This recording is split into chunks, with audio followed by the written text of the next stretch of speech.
नजरदोष होणे, कोणाची तरी दृष्टी लागणे किंवा घरामध्ये सततचा आजारपण येत असेल, काहीही काम करण्याची इच्छा होत नसेल, खाण्यापिण्याची इच्छा होत नसेल, यासारख्या समस्यांना तुम्हाला सामोरं जावं लागत असेल तर चिमूटभर हिंगाचा हा उपाय तुम्ही नक्कीच करून बघू शकता। हा एक ज्योतिषशास्त्रीय उपाय आहे।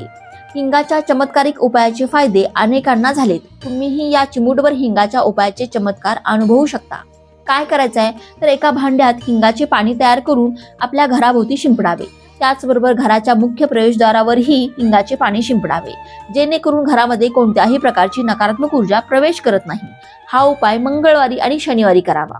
त्याचबरोबर घरातील कोणत्याही प्रकारची नकारात्मकता नष्ट करण्यासाठी घरातील फरशी पुसण्याच्या पाण्यामध्ये चिमूटभर हिंग टाकून फरशी पुसावी। त्याचबरोबर लहान मुलं किंवा मोठ्या व्यक्तींना सतत दृष्ट लागून आजारी पडत असेल तर काळ्या धाग्यामध्ये चिमूटभर हिंग बांधून गळ्यात किंवा मनगटात बांधावे। यामुळे कोणत्याही वाईट नजरेचा परिणाम आपल्यावर होत नाही।